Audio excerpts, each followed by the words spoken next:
back to craft therapy. Do you see what I see? Yes, I am wearing my granny square crochet blouse. Now I just thought I'd hop on here and do a quick review, so to speak.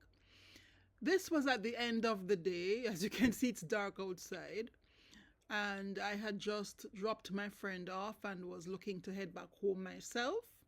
But I realized I had not taken any shots, and I did promise you guys that I would show pictures of me actually wearing the blouse. So there I am. So I thought I'd give you a little bit of a review of how I felt wearing the blouse, pros, cons, what I would do differently, what I would do the same, that sort of a thing. So remember, all throughout the process, I kept being a little bit concerned about it not being too tight on me. I wanted it to be loose. Those concerns were unfounded. It was plenty loose, maybe a little too loose. So one of the definite things that I would do differently is, I don't know if you can see my cursor, this area here, that area there, where I inserted a little bit of an extra allowance, I could have done without that, right? I could have just continued with the same pattern and it would have been fine. So I could have done without that. I also realized that possibly the underarm area where I did that little bend, I could have done without that as well. I could have just continued with the pattern. Now, I'm also realizing that the flow of the blouse, my original shawl idea would have worked. So those are my takeaways for this. The looseness was fine. Maybe a little too loose in some places, like the back, but it was fine.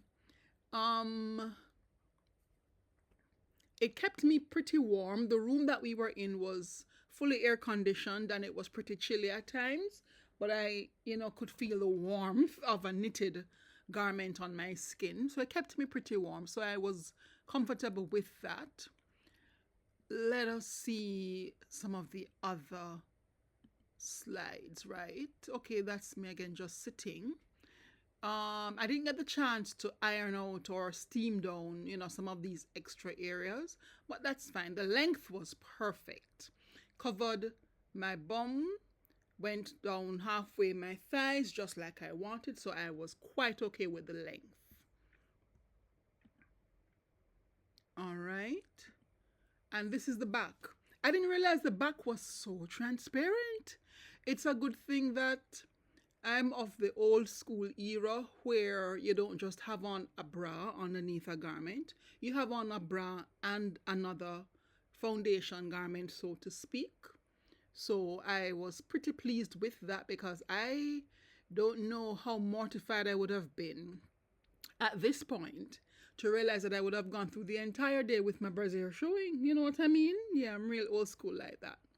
So the stitch design in terms of the granny square stitches, I knew that it had some transparency. I didn't realize it had this much, but it's fine. I'm okay with it because once you have on a proper undergarment, it should be okay. So this is what I was talking about. The back was a bit baggy for me. It's a good thing I had my backpack on quite a bit during the day, so I don't feel too badly that this was the view that anyone behind me had when I was standing. And I was sitting at the back, so the only persons that would have seen me from the back would have been the sound technicians and the camera crew, and that's the least of the apostles. What would I have done differently? I would have maybe gone with a smaller granny square motif. So I would maybe have worked with 12 rather than 18 for the black sections and made a little bit more and be able to control the fit a little bit better. I would maybe have gone with a different layout as well.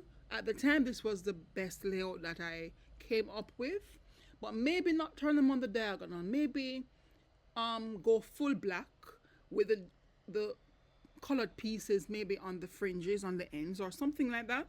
But all in all, I must say that for my first attempt at making a garment that I wore, I am quite proud of myself.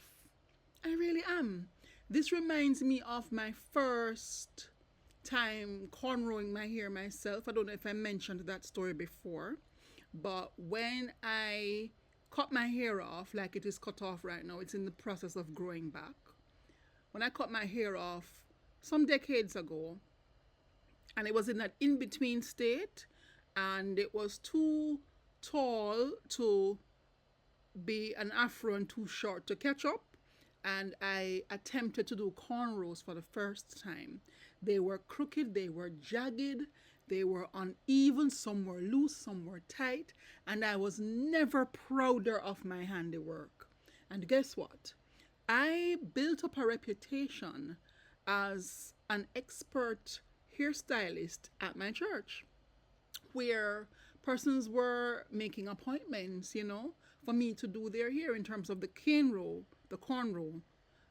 designs and stuff like that. So I will say that for my first attempt at making a crochet garment that I wore, it may not have been perfect, but I'm very proud of it, because it could have been a case where I just went and bought a blouse, but I decided to make a blouse, and I'm very proud of my effort.